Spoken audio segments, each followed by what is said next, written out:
Assalamualaikum warahmatullahi wabarakatuh. Berjumpa lagi dengan Lintas Selatan channel YouTube. Oke teman-teman, di malam hari ini saya akan menceritakan cerita misteri Beledug Kuwu. Jangan lupa support channel Lintas Selatan dengan cara like, komen, dan subscribe. Oke teman-teman, langsung saja. Inilah ceritanya.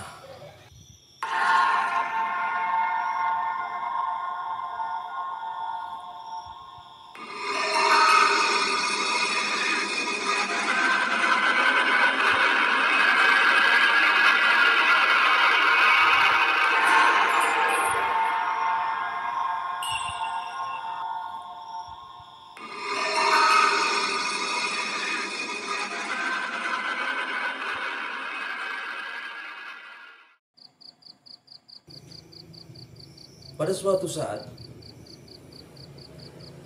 pemilik warung di depan Beledug Kuwu yang bernama Mbak Sherly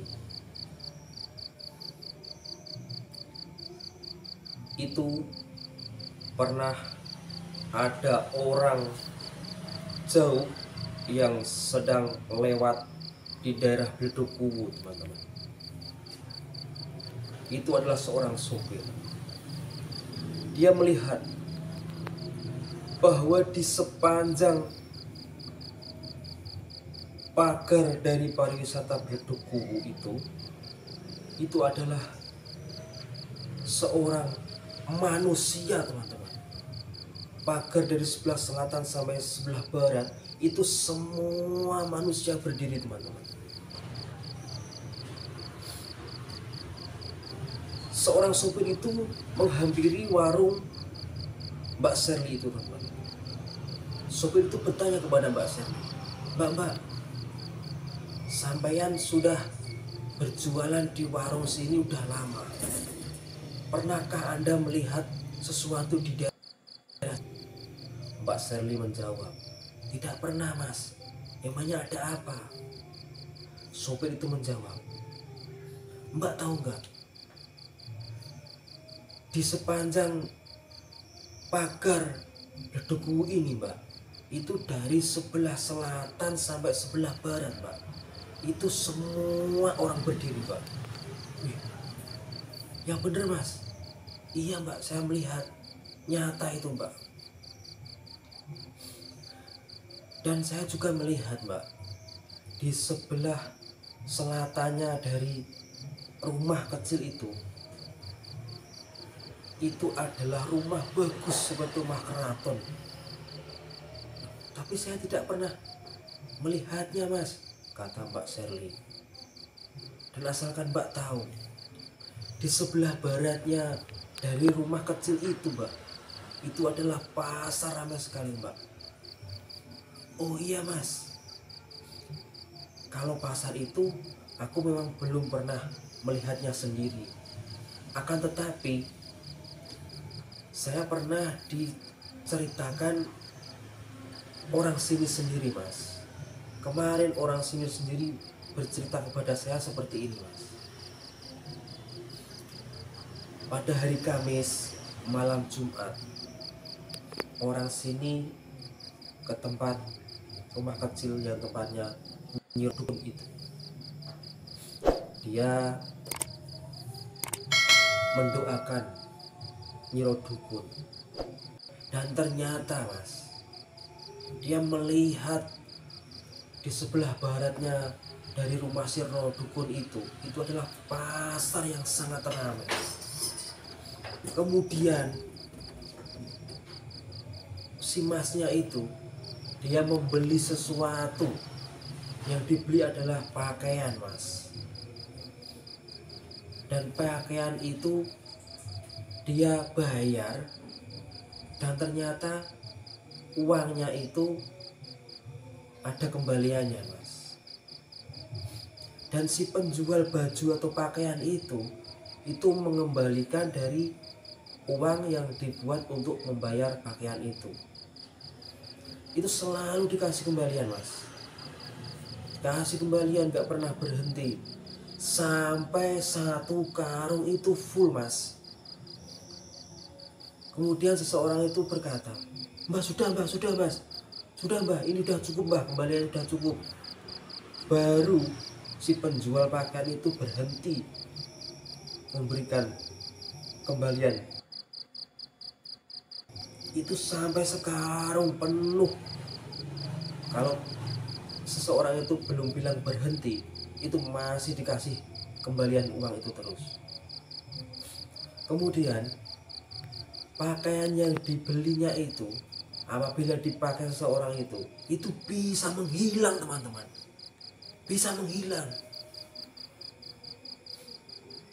Kemudian seseorang itu pulang terus besoknya itu kesini lagi, Mas.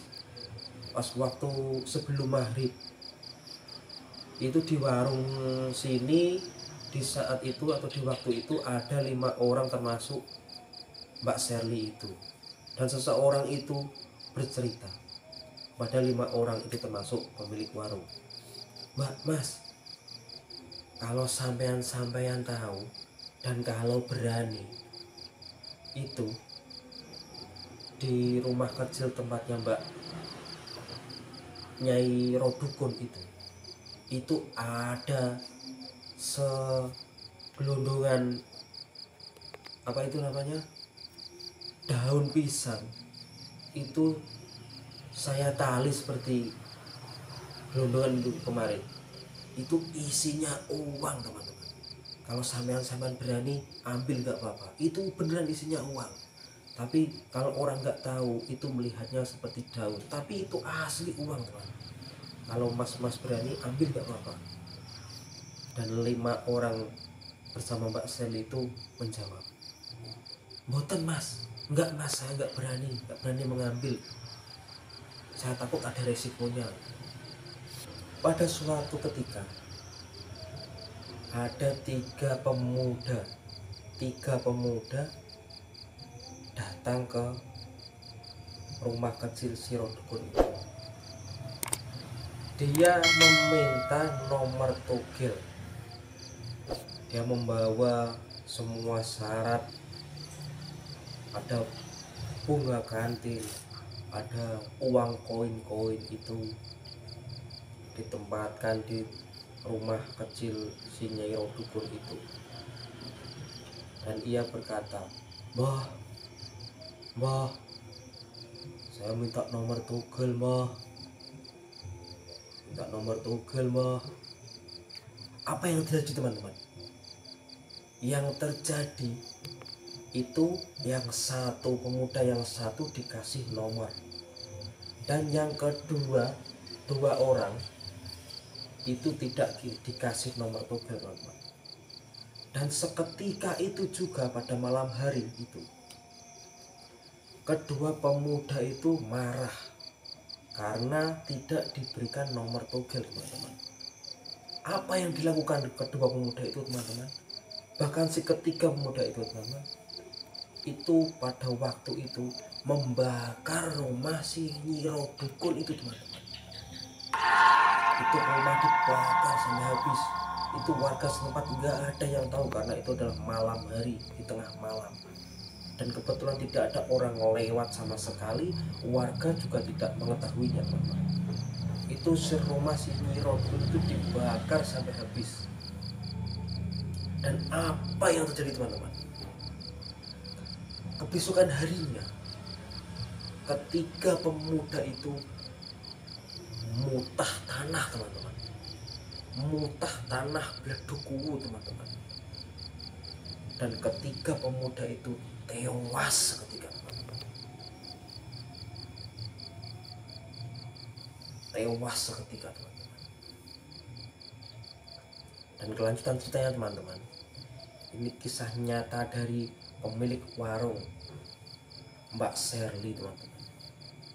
Mbak Sherly berjualan di depan pariwisata Bledukuwu, tepatnya di tikungan Bledukuwu, sebelum pintu masuk ke pariwisatanya, teman-teman. itu warung Mbak Sherly. Dia pernah bercerita sama saya, teman. Pada suatu ketika Mbak Sherly mau tutup warung, itu sekitaran sebelum maghrib, teman-teman. Itu Mbak Sherly melihat sosok harimau berlorek-lorek hitam dan putih, teman-teman. Itu berjalan dari timur ke barat sambil mengaung-ngaung. Itu yang melihat cuma Mbak Sherly. Dan ternyata harimau itu pada zaman dahulu adalah peliharaan dari Mbok Nyiro Dukun, teman-teman. Bukan cuma harimau itu, teman-teman. Di kemudian waktu lagi, pada waktu mau tutup warung juga, teman-teman, Mbak Sherly diperlihatkan pocong, teman-teman. Mbak Sherly langsung ketakutan, langsung menutup pintu warung. Dan si pocong itu ternyata bersuara, teman-teman. Mbak Sherly langsung pulang, teman-teman. Itu nyata, teman-teman. Kisah misteri Bedugul, teman-teman.